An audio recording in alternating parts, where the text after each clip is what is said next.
What's up? Welcome back to another episode of Joel and Bill. Alright, so I get to feature these guys every time we do the show and every time there's something interesting happening over the weekend. So, Joel is a United fan, I'm sure you all know that, and Bill is a Liverpool fan, and they are facing off tomorrow. But before we get there, tell me how thrilled you were by our game yesterday when you were beating and clattering and clobbering Aston Villa 3-1. How did you take the game? Let's start with you. Arsenal played well.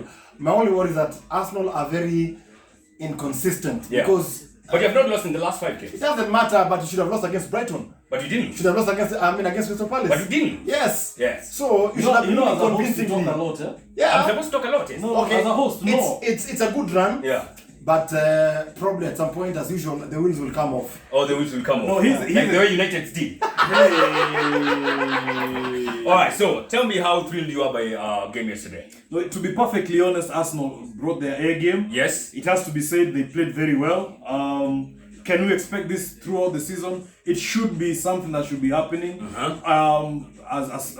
It should be the standard. It should be, yeah, exactly. The benchmark. Yeah. Consistency needs to be there, like you've said. Yeah. Laka scoring, captain, getting Party also into it. Smith Rowe actually scored and assisted. Yes. Yeah. So I think Arsenal have a game plan, and look at it from this standpoint.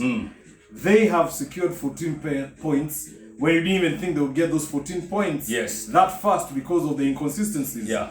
So I hate to say this, but they're really doing well. There's a name you gave Arsenal that he didn't like from the start. Then he started liking it. What were you calling it? A resurgent Arsenal. Resurgent Arsenal. That's exactly what we are. Now, we just seen Chelsea clapping Norwich 7-0. As in, that was a rugby game. Bro, as in, crazy stuff. I mean, okay, Norwich were Cochini, you expect that. Was expected, yeah. Only maybe the margin was maybe high, but there was no way Norwich were going to. But walikuwa 10 man. Chelsea wamepata wanyonge. Yeah, but by that time they already scored like 4. Yeah. Yes. But Chelsea are having a lot of defenders scoring. Do you think like it's maybe time they switched up? Defenders went to a striker, the strikers come back. Very true, because I have a friend of mine. Her name is Nicolette. She always says it's haram. Yeah, haram football. Haram football because it's only defenders who are scoring. Bana. But here's the thing: it shows you the depth, and we've been using this word lightly, but it shows you the depth that Chelsea have in terms of even without Lukaku, without Timo Werner,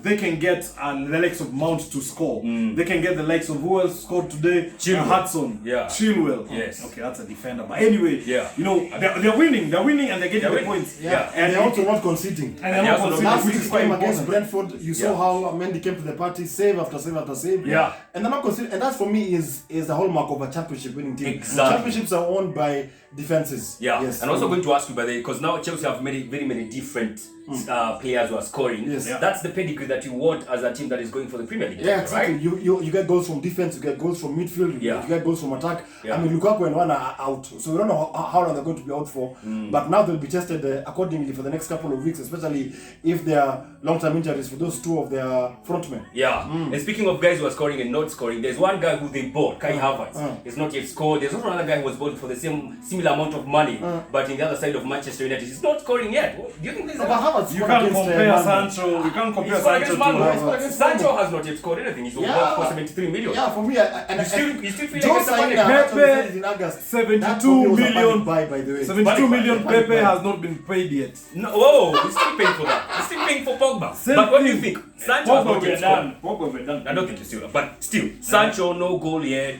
I think is it 13 games in, no assist. Yeah. What's happening over there? Well, it's just, here's the thing, in Borussia Dortmund he's being played on the right. He's been brought to play in the left. That's one. Two, obviously that's a hindrance. Secondly, he hasn't gotten yet to the rhythm of how Ole Gunnar wants him to actually play. And third, and most importantly, we have no effing idea what Ole Gunnar wants to play. Yeah. With these new transfers. Forget about the last 2 seasons that they have finished third and second. With these new transfers, looks a team that is confused. Looks like a team that has no moral code to play football. Interesting. Just the way we love it. Now, because you want some points.